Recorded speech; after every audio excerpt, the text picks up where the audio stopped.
You're listening to The Marketing Trench, the official podcast where no real estate professional gets left behind in the pursuit of building a business they can be proud of.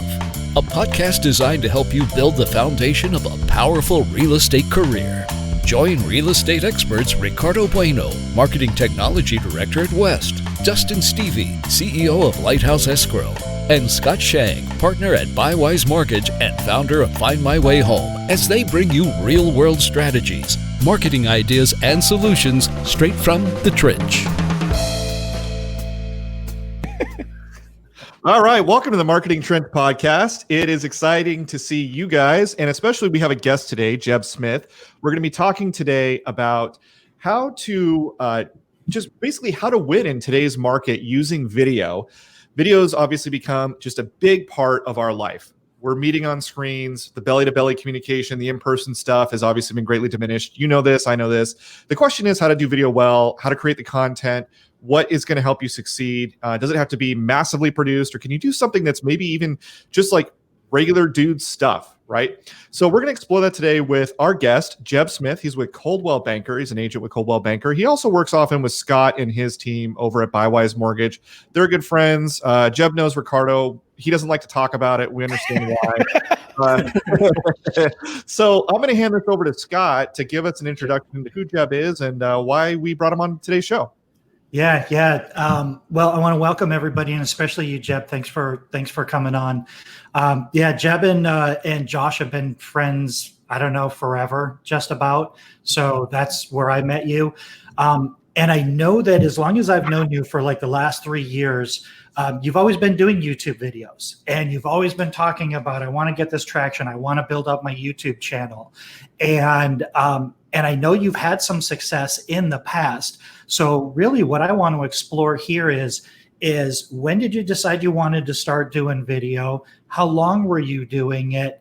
And then we're going to talk about what happened when it changed. So when did you start doing video? When did you start doing your YouTube videos? Oh, wow. So, this takes us back probably 7-8 years ago, right? When I first started posting things on YouTube, and like a lot of people at the time really had no idea what I was doing. I mean, if you go back to those videos are still up there, unfortunately, still trending around the web somewhere. But if you go back and look at the early videos of Josh and I on video, I mean, they are absolutely awful, and hilarious to watch, by the way. But we were doing them. We knew video was going to take off, right? I mean, there was a lot of people out there pushing video. Tom Ferry at that time was still pushing video. I mean, he's still pushing it, but back 7-8 years ago, he was pushing it then. And so, I was doing one video a month, primarily like a market update, just to kind of keep people informed. It was conversations that I was having a lot of times with clients, with prospective buyers, prospective sellers. So I thought, I'll put it on camera.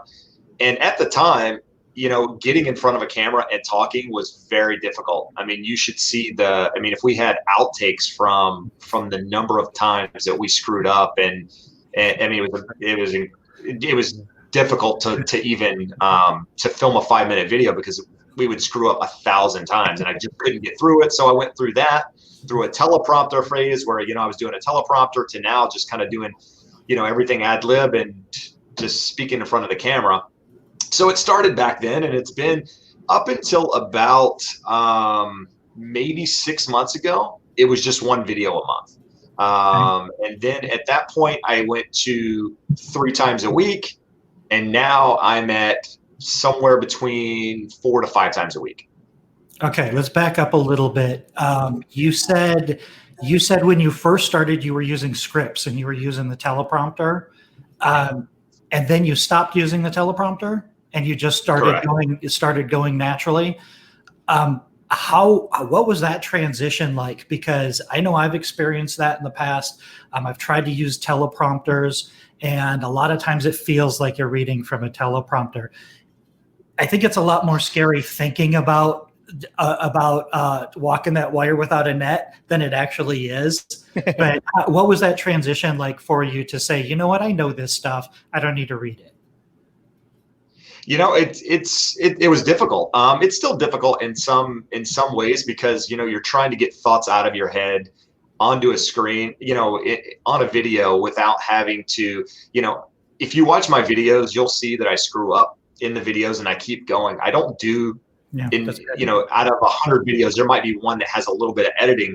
I try to shoot it all in one take, whether it's a 5-minute video or a 15-minute video, just not because I'm lazy and I don't want to do edits, but I'm trying to be authentic, and just kind of keep rolling with it. And I don't, want to have to go back and, just because I screwed up one word, shoot a whole clip. So, going off the teleprompter was difficult, but at the same time, it was almost like a sense of relief because, reading those teleprompters, if you've ever used them, getting the speed down to where you're actually reading it and it sounds natural is very, very difficult versus, reading it and trying to catch up with where you were and you're going too fast. And so it's not as easy, maybe unless you have somebody working behind a teleprompter, where they can direct the speed. But in the case where I was, it was, you set it up before, you get in front of it, go, and then it starts running and then you're, playing catch up the whole time. So,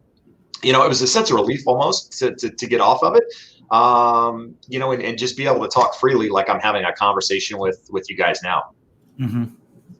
Yeah. And then, so about 6 months ago, you went from once a month to about 3 times a week.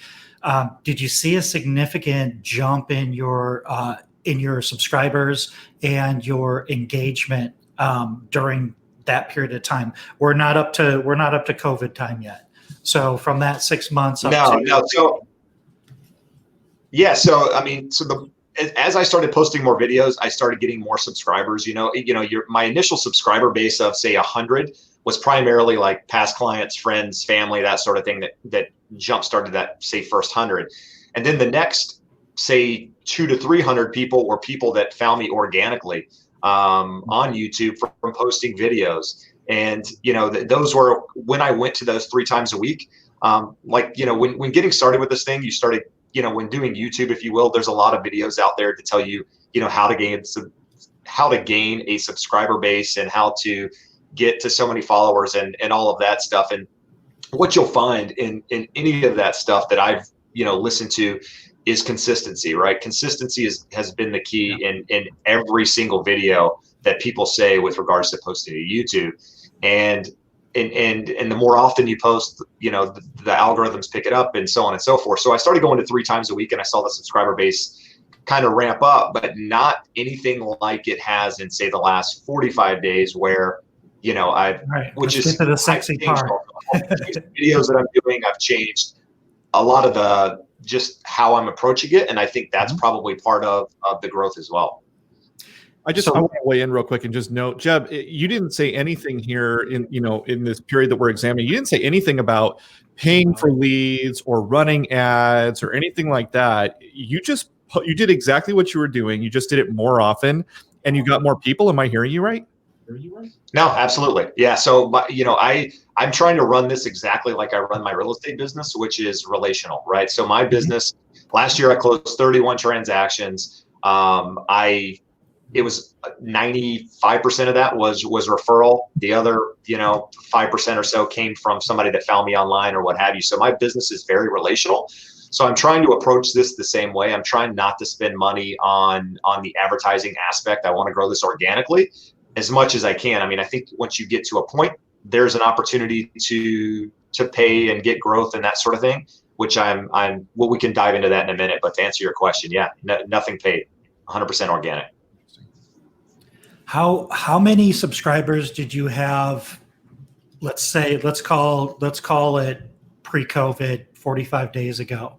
Where do you think? How many subscribers did you have at that point before you started doing it every day?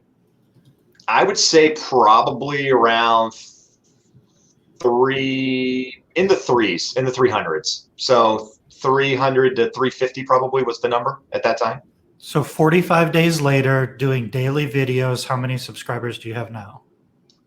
I think last time I looked, which was earlier this morning, I think I was at 1.3. So 1,300, 1,300. Jeb, we're going to over that, like 13 something. But yeah, over 1,300. We're going to have some people that are listening to this afterwards. So assuming nobody knows who you are, what you're talking about, what were you talking about in those videos specifically? Yeah. The most recent ones or prior to just when you decided to start to do video, what sort of content were you talking about and how long were the videos? Got it. So I think I'm answering your question, Ricardo. We're talking about initial videos or the most recent ones, just to clarify. Both. When you first started the videos way back when. And got it. Yeah. So originally they started out again as market updates. So kind of Orange County, Huntington Beach.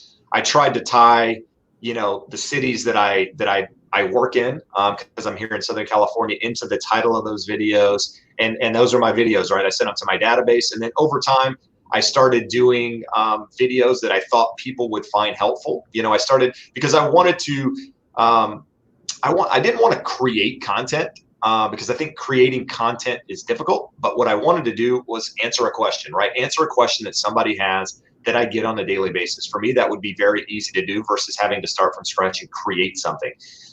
So what I did was I started writing down the questions that I get on a daily basis. What is a 1031 tax exchange? What is hard money? What is a VA loan? What is an FHA loan? Whatever those questions were, I wrote them down. And so I started doing videos on topics that became, that I was most often asked. And then as, that progressed, which is we were I was still doing those prior to pre-COVID. And then somebody said something on more or less the day that we got the stay-at-home order in California, which was I think around March 13th, Friday 13th, I believe it was. We were actually in the process of moving offices, and there was an agent in my office, and I heard him talking, and he was talking to somebody that was pretty fearful about what was going on. Just the fact that there was a shutdown happening and there was all this stuff happening. And he made a comment, and he wasn't talking to me directly, but I heard him, and he said, nothing spreads faster than fear. And I thought, you know what? How true that is. And so I started thinking, well, hey, how can I do videos, right? I translated it somehow into video and said, how can I do videos where I can address somebody's fears? How can I talk about something that people are right now, they're scared about? Are you questions about things real estate? We sold something, and then a conversation with Josh, like you mentioned earlier, Josh Lewis of Buywise, I said, we had a conversation. He said, what about forbearance? I said, great. And so I started doing research on forbearance, and forbearance for me has been the difference in 1,000+ subscribers in the last 45 days, addressing that topic because, I've addressed people's fears, because a lot of people that have that question, how do I get forbearance? What is forbearance? Do I qualify? All of those questions that anybody that's going through that have, the last thing they probably want to do is call someone they know, like their real estate agent, their mortgage person, somebody that actually knows them and knows who they are and their friends and family, because they're embarrassed in a lot of cases, right? I mean, they shouldn't be because this isn't in their control, but they're embarrassed in some cases and they just want answers without having to have that conversation. So I started doing videos on things that were related to, what were happening right now, like trending topics, whether it's, the CARES Act, stimulus, anything pertaining to what we're currently experiencing, because it's addressing someone's fears. And that's really where I started to see the growth. I mean, I saw people engaging. I never got comments on videos prior to doing this.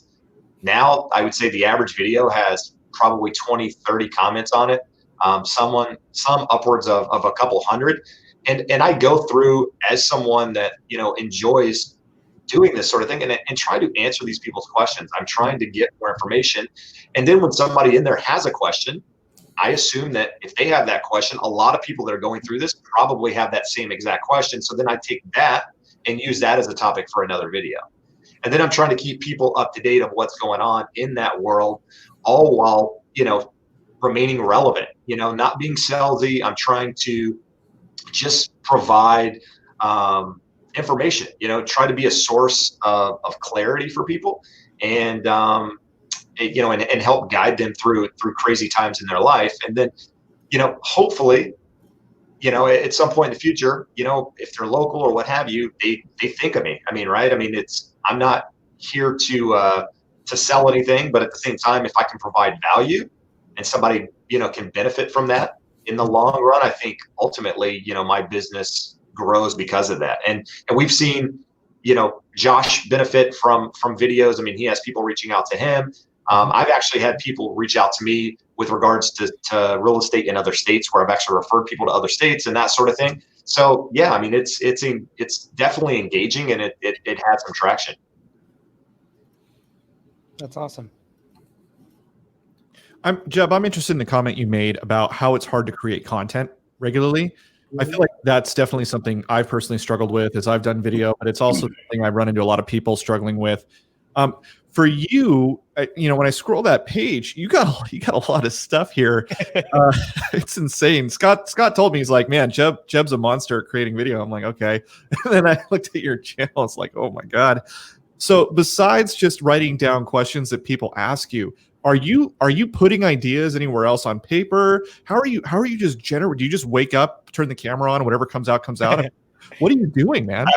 I mean, to some extent, yeah, it's become that. It wasn't that some time ago. I mean, this has almost become, this has become competitive now for what, I'm a competitive person by nature, and seeing how this thing grows and trying to figure out the algorithms. I'm a technical person by nature. I'm a computer science major. I've never done anything with it, but I have that in the back of my head, and I'm technical in that regard. So being able to figure out how growth happens, how you are able to trigger certain things, and it kind of snowballs, is interesting to me. And so, I wake up in the morning, man, and I start looking for content. I start looking at Housing Wire. I start looking at Inman. I start looking at CNBC Real Estate. And I'm not a subscriber to any of these online newspapers, if you will. I just use them as a source to gain information. And then I take that topic and I go out and I research it and I try to find out information. Another thing I do is I have people that, I follow on YouTube, right? That I think do a good job. And so, and a lot of these guys are up to date on trending topics. And so what I'll do is if I'm struggling with the idea of creating something, I'll go watch those guys and say, hey, what did they put out today? And what I will tell you is that the guys that I'm following that are really growing, I mean, crazily, are like, they are really following they are all trending topic stuff. It's very difficult. What I found, at least, in being in real estate, is to stay strictly on real estate and not branch out at all. It becomes like a tree to some extent, right? You've got to have your base, but at some point you've got to kind of branch off that tree. And I didn't want to do that initially. I wanted to stay solely real estate, but it's become difficult, right? So then I started talking about mortgage finance. I was actually I was on the mortgage side for 10 plus years. So I understand the finance side, fortunately, and I can talk to it, not to the level that, your Scotts and your Joshes can right now, but in the heyday I could. So I have some basic knowledge of it, which helps me in communication and having conversations with Josh and Scott if we ever do videos online or whatever.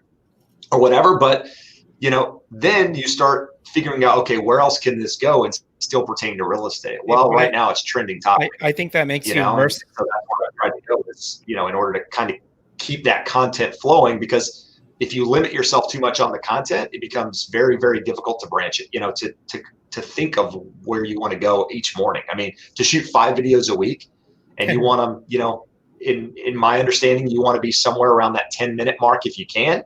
Yeah. On anything posted on, say, YouTube, that's 50 minutes of content. And if you're just talking about real estate, people are going to get really tired of hearing you. I mean, I can tell you on my, to finalize that point, my marketing videos, my monthly marketing updates, which in my eyes probably provide the most value, because I'm telling you what's happening in the actual real estate market, whether you're buying, selling, investing, whatever you're thinking, they get less views than anything. I mean, I think I posted one yesterday. I don't know how many views it has, but nothing as, like addressing the topic of forbearance or doing an update on forbearance, because those spread.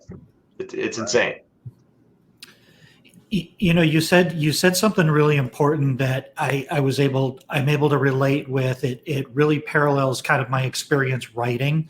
So, and you said you don't know how to create content, but video is content the same as text is content. Mm-hmm. And quite frankly, video is actually better because you can pull out the video, you can pull out the audio, you can transcribe it, and now you have copy. So you have text, so you have 3 different mediums.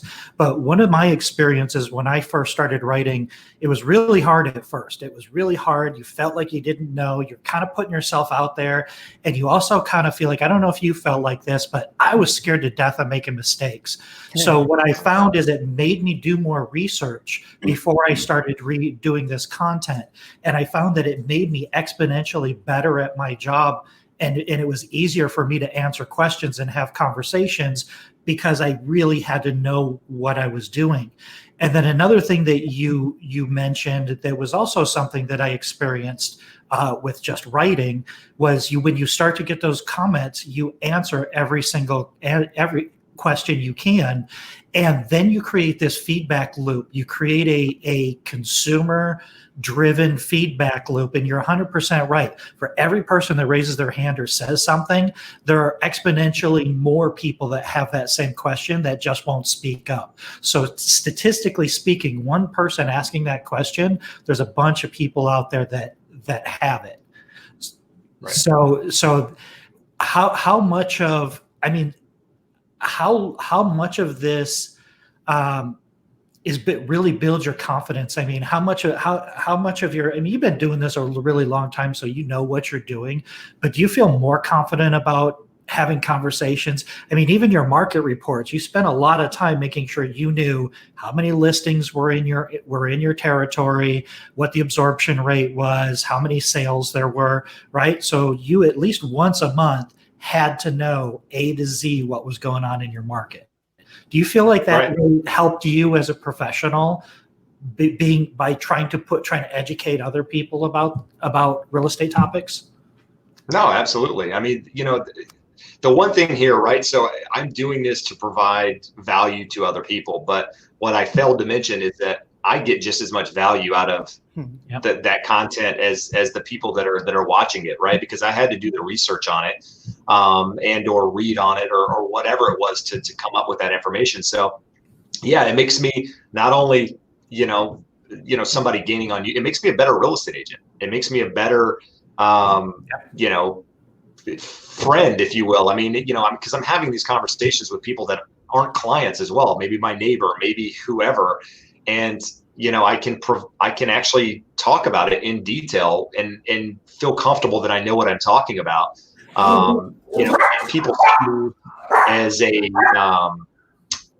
an asset in some regards without really knowing me. I mean, I get people, it's crazy. Like before the full COVID thing set in, I would see friends, my kids' friends' parents at school.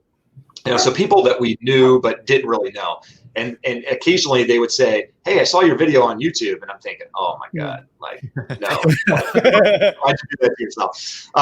But the comments were always the same. "Hey, I really love that stuff. You're really easy to understand. You kind of break it down in really simple terms. You're not technical and all of that stuff." And so, as scary as it is for me to still watch it, I don't enjoy watching my videos. Like anybody that's probably listening to this, if they're just starting, you're going to hate your voice.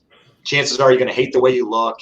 Yeah. It's never going to be perfect, but you've got to, get in front of the camera and just shoot it. Because chances are you're criticizing yourself way more than anybody is going to watching you, right? They don't care what you look like. Chances are they don't care what you sound like, as long as you're providing the information in a way they can understand it. Okay. That's awesome. And that was my experience as well. And it's just, you have to battle through all of that insecurity. And I mean, I don't watch the replays of these things. I can't rewatch videos of myself. I won't do it. I'm just like, I can barely look at myself right now, but we get out here and we have these conversations and we do it. So how many views have you had on your videos? I thought you had that number in the last 45 days. So let's see here. Can you get that out of your analytics? And then my second question for you is, we're about halfway through, a little bit more. what are maybe like the top 5 things that you think are the single most important things that you need to do? I know you make little thumbnails for all of them. I know you write some descriptions and put some links in there. I'd love to hear what you think your best practices or what your best practices are for those types of things. If somebody's out there maybe doing videos but don't think they're doing it quite right, or think they can improve, or maybe just getting started and want to do it right. Okay, yeah. So to answer the first question, 62,000 views in the last 45 days. That's all. You've only had 62,000 conversations with people without having to be face to face with them. Yeah, 62,000. So it equates to like 5.5 hours of time. And what that broke down to. And you said your videos you try to keep them around 10 minutes? Well, in theory, right? So I would say the majority of them are probably somewhere between like 5 and 7 minutes. Recently, I've tried to go longer to play with those algorithms that YouTube has in there, because, you know, they go off watch time, right? And so what I initially thought, and I'll kind of parlay into your question here in a moment, but I initially thought the shorter the video you film, the more likely it is for somebody to watch the whole thing, right? I mean, in theory, that sounds right. If I film a 3-minute video, somebody's more likely to watch 3 minutes of it versus me filming a 10-minute video and then watching 10 minutes of it. It actually isn't true, right? So what they find is that the longer the video, the more people watch, you know, that halfway mark of it, if you will. So on average, if you have a 3-minute video, people are watching it for about 1.5 minutes. If you have a 10-minute video, on average, people are watching it for about 5 minutes, and it goes on. I mean, and I can back that up based on videos that I've posted. I mean, Josh and I have done videos the last 2 weeks on Fridays, and those videos have gone anywhere between 24 minutes, I think, and like 29 minutes. And the average view time on those videos is somewhere between 12 and 14 minutes. Huh. So it's true. I mean, the longer the video, the more people will hang on. And so with that said, YouTube likes longer videos, right? They want to keep people engaged. They want to keep people on YouTube. And therefore, they, you know, when they start seeing things that match the algorithm, right, which I don't know what it is, but I mean, in watching enough of this stuff and kind of seeing what has worked for me, they like consistency. They like, you know, they like longer videos, and you know, and there's other things they like, but those being two of the big pieces, you know, the more they'll show it, and ideally the more they show it, you know, the more people watch it, more subscribers, so on and so forth. But so 5 top things that I would say have helped me, or that I think are kind of crucial in the first step. One you mentioned are thumbnails. I think thumbnails are, I think you know, they really help catch somebody's eye, right? Because if you have a video labeled, you know, the same way that I do, say you and I both post the same content, we both have the same exact title. Mine has a, you know, funky little thumbnail, and you is just a picture of yourself or a dog or a cat or whatever you want to put on there. People are more likely to pick something that's somewhat engaging, right? And so there's so many apps out there now that you can use, whether it be, I mean, do we list these? I mean, were we okay to talk about all that? Yeah. Whether it be Snappa, which is what I use, or Canva, or one of those. I'm sorry? How do you spell that? Snappa. So Snappa.com. An iPhone app? I'm sorry? Is that a phone app? No, it's a web-based. Oh, okay. And I think it's way better than Canva for just thumbnails. I think with what they have, so I would say 99 out of 100 of my thumbnails, there's way more than 100, but you know, just doing the odds here, are from Snappa, right? So I go in, I find something I like, I change it. It's very easy to change, very easy to use. So, you know, doing that, and I don't come out and take pictures. What I do on video to get that thumbnail image is I stand there in front of the camera, make stupid faces for the first 20 seconds of the video, and then I screenshot it. I take that screenshot, upload it into Snappa, and create the thumbnail. So the thumbnail is important, but I will tell you, one thing I forgot to mention that I do think is important is there's a couple of different web plugins for Chrome that I think, you know, will really help you in getting videos seen and knowing what to put. And, whether it's vidIQ, which these are both subscription-based services. I don't have the subscription. I just have the free web plugin. So vidIQ is one, and then there's another one called. Is it Tubix? I'm drawing a blank. Is it Tubix? I'm sorry. Tubix. TUBIX. No, it's something tube though. It's I forget what it is, but anyway. What they do is they analyze the video, right? And so they can show you, I can speak directly for the vidIQ ones, is it tells you, certain keywords that may register well that, that viewers on Instagram are looking at. But what it also does is, say, for example, you like my video, you see it does well. It has the ability to go in and look at the keywords that I used on that video. And you might be able to take some of those keywords depending on how well they ranked, because it shows you the ranking on some of those keywords, and use those in your video. That is a way to kind of, hack, if you will. Everybody loves that term, hack that algorithm a little bit by using those keywords. And that'll bring me into the third point.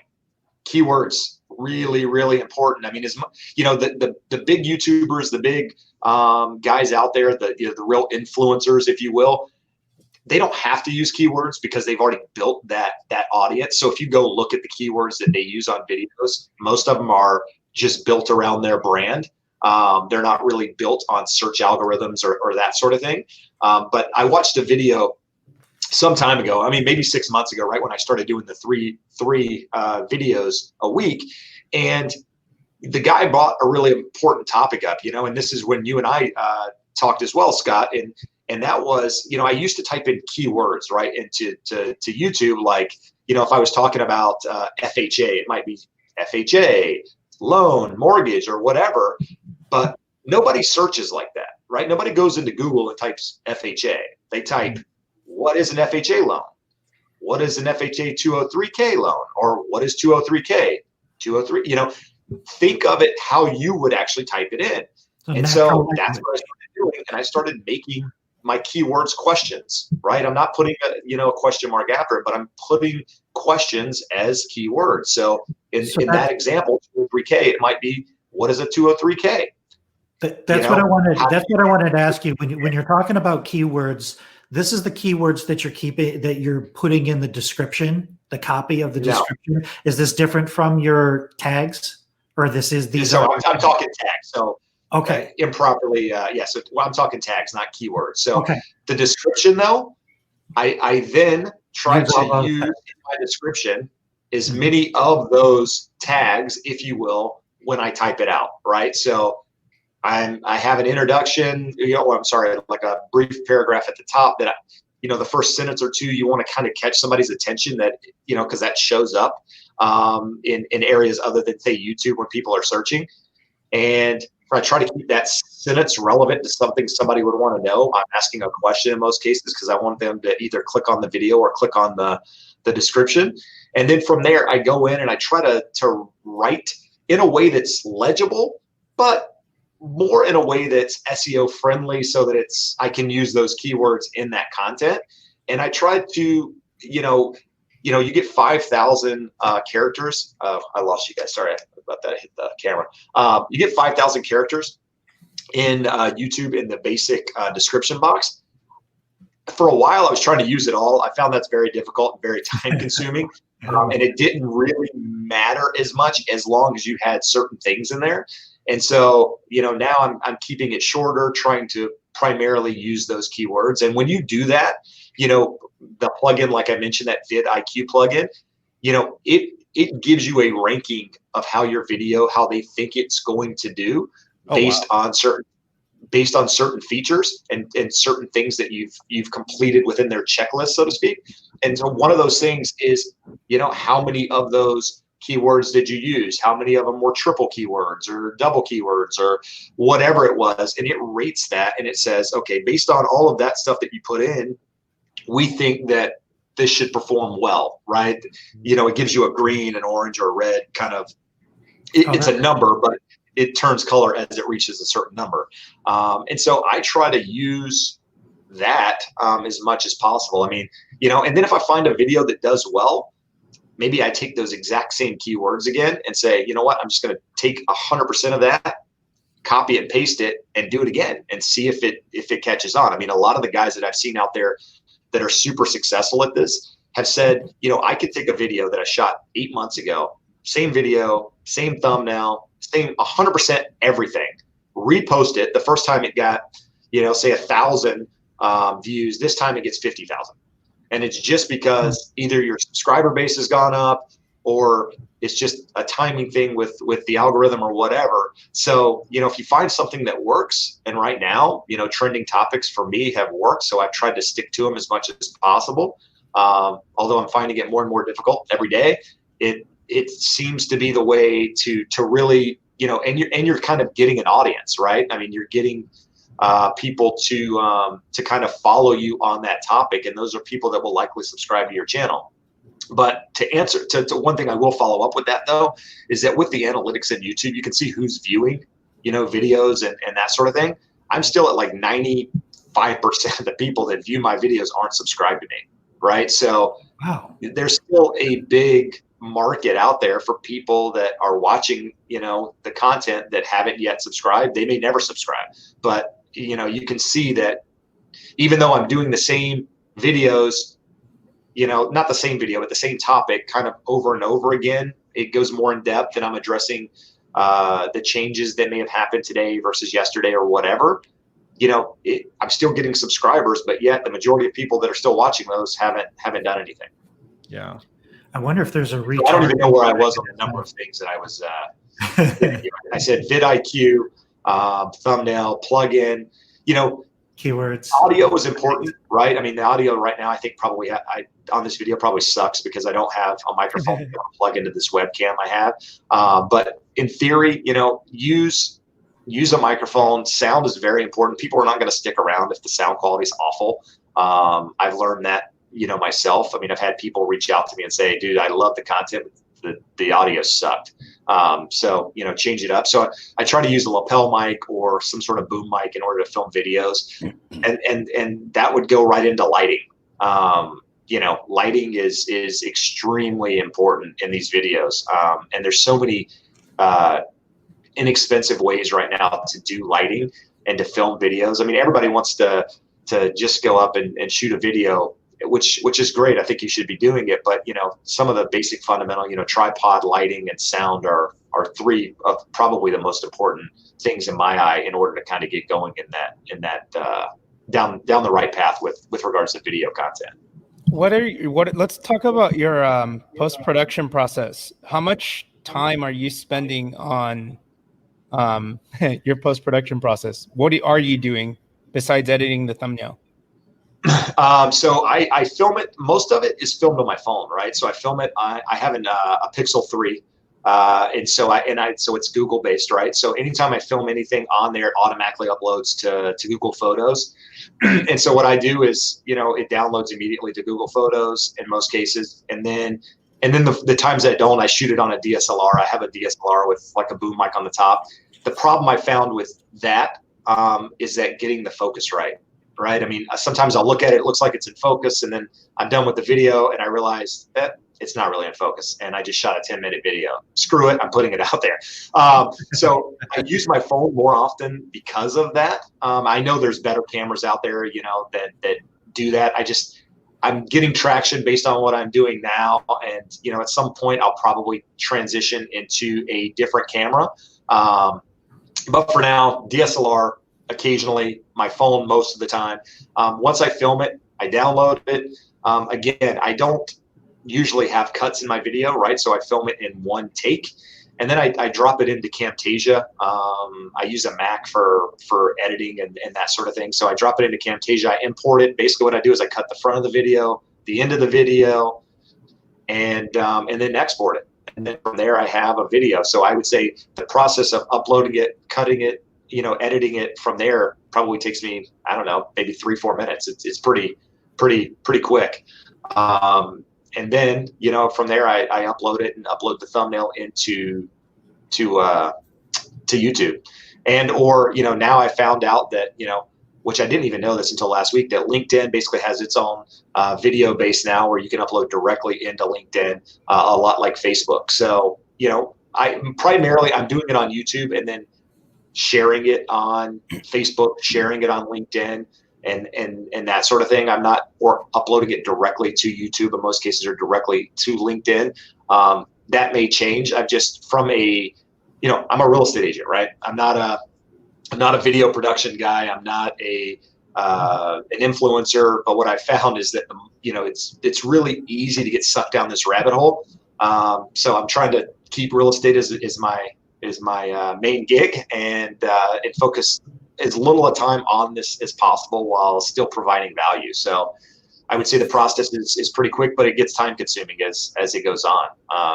From the research, from figuring out what you're going to talk about, kind of writing a brief description, trying to figure out the keywords. I would say that the keyword and the description takes the longest. So I would say, full time in shooting a video, editing, thumbnail, everything that has to happen, I probably spend an hour a day on one video in order to get it out.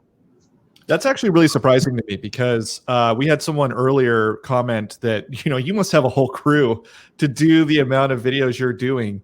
And if you would ask me, how long would it take to shoot a video, edit it, get it out there in a way that's satisfactory? I would say, 2 hours at least. You're doing it in an hour. That's astounding. Are you just really ruthless with yourself and being like, hey, listen, I'm going to get this thing out here. It's not going to be perfect. It's got to be good. It's got to be consistent. It's got to live in the world. Is that sort of your mindset? Yeah, honestly, that's 100% it. I've basically made a commitment at this point that I'm going to do video 5 days a week, right? And so every day, and some days I'll do 2. Like on Thursday, I put out 2 videos, right? Just funky. It was easier to do 2 in one day than have to worry about what I was going to do on Wednesday. But what I tried to do prior to this whole thing is I tried to film my whole week's videos in one day, right? So if I was posting 3 videos, say that week or whatever, I filmed all 3 in one day, and then I would edit the first one, and then I would use nights and early mornings to edit the other 2. That way I wasn't impeding on my real estate business at all, right? It was all extra time when I couldn't contact people or I couldn't be doing something that was really real estate related.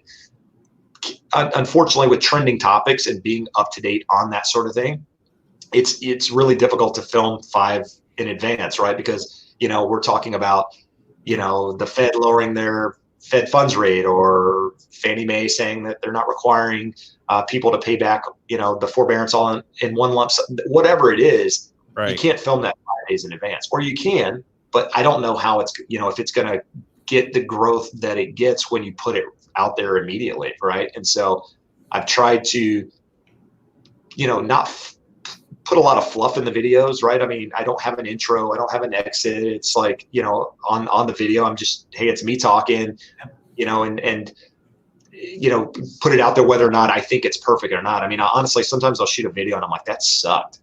And I'll watch it. I'm like, and then I'll send it to somebody. I'll say, hey, check this out. See what you think. Like, don't analyze it 100. Like, just, do you think the information is valuable? And they're like, yeah. I thought you could have done this or that. I'm like, you know what? Screw it. I'm going to put it out there. And so I put it out. I mean, that's the hardest part. Really easy to overthink. There's a saying that says, what's easy to do is also easy not to do. Yep. It's really easy to keep looking at that video going, I think it could get better. I'm just not going to do anything. I'm not going to put it out there. So Jeb, when life gets back to normal, do you anticipate still trying to do a video a day, or do you think that, as things go back to normal, do you think you'll scale it back a little bit?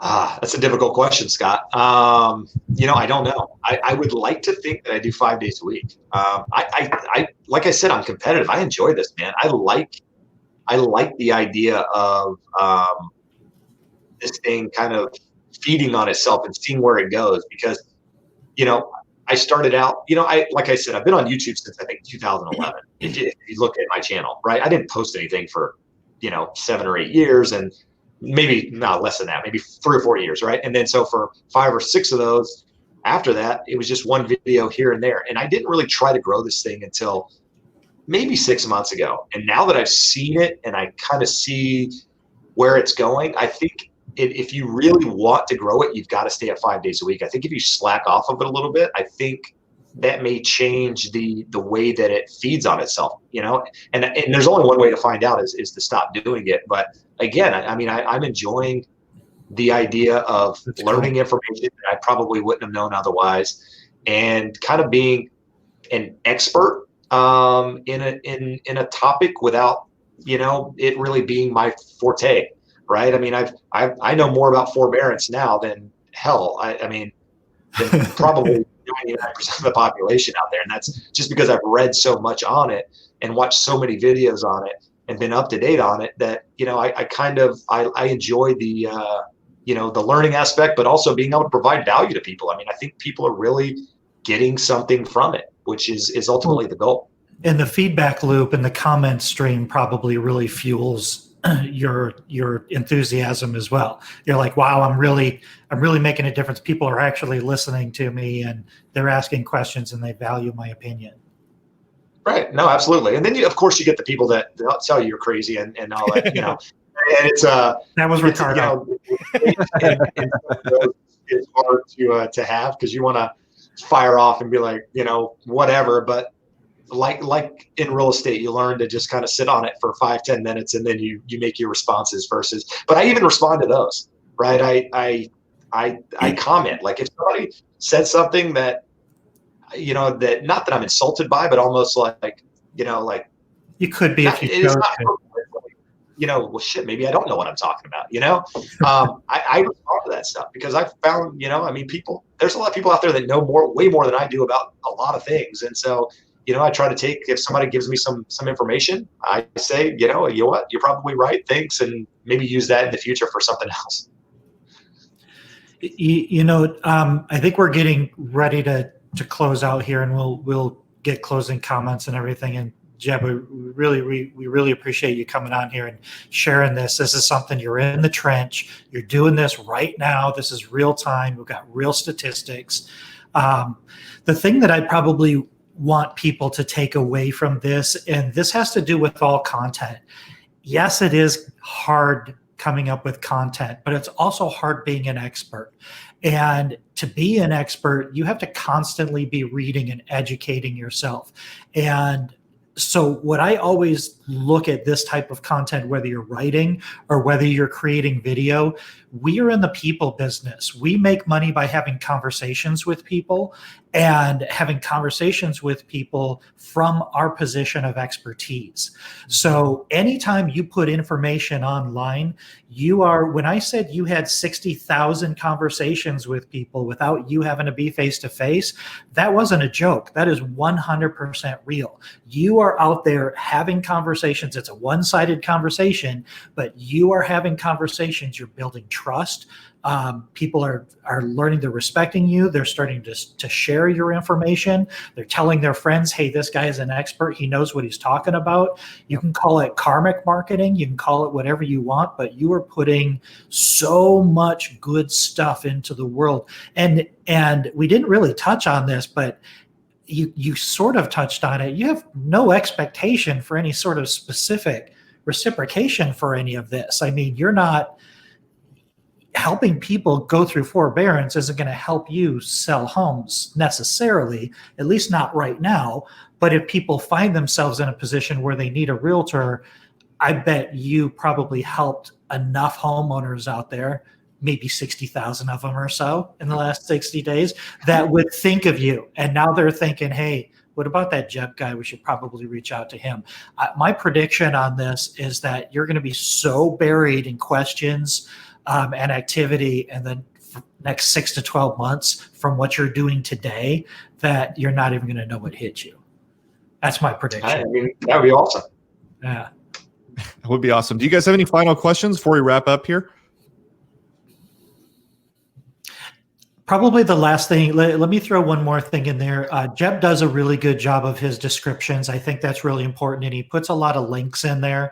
Go to Jeb's YouTube channel, subscribe to his YouTube channel, not only because it helps him, but because you want to see best practices for a starting point. The last little tip on YouTube is if you put links, you have to put the entire address. You can't just put www in the address. You have to put the https://, and then you can get a live link in YouTube. That's kind of like a little trick. If you just put www, it won't be a link and it won't link out. So there you go. Little geeky nugget for you. Jeb, where can people find you besides YouTube? Where do you exist on the internet? Instagram, Jeb Smith. So first and last name. And then, from there, that's probably what I post on the most, but I'm on LinkedIn and Facebook too. So just, if you're interested in all things real estate, catch up. I can answer any questions you have. And, the one thing that I always go back to on this, and this will be my parting words, is that, one of my mentors, Brian Buffini, says it. And he says, people are drowning in information, but starving for wisdom. Right. So there's a lot of information out there. What you provide, just provide value to people, and people will, and provide, they'll see value in it and probably think of you. So, that's my last take. Awesome. Well, Jeb, thank you so much for coming on the Marketing Trench. Really appreciate that. Thanks for having me, guys. Yeah. And look, if you're listening to this conversation, you think this is really interesting, I'd love to hear more thoughts about how to do marketing on video, or maybe you want to start doing marketing to your past clients. You've just been inspired to do marketing in general. I encourage you to go over to our website, marketingtrench.fm. You can find the past episodes that we've recorded on all kinds of subjects about email marketing, website marketing, becoming a digital mayor, all kinds of really great content there. We've also posted some of Jeb's tips in the comments on this video. So if you're just joining us, check those comments out, check out the timeline when we post them. You can listen to what he had to say about that when we posted those comments.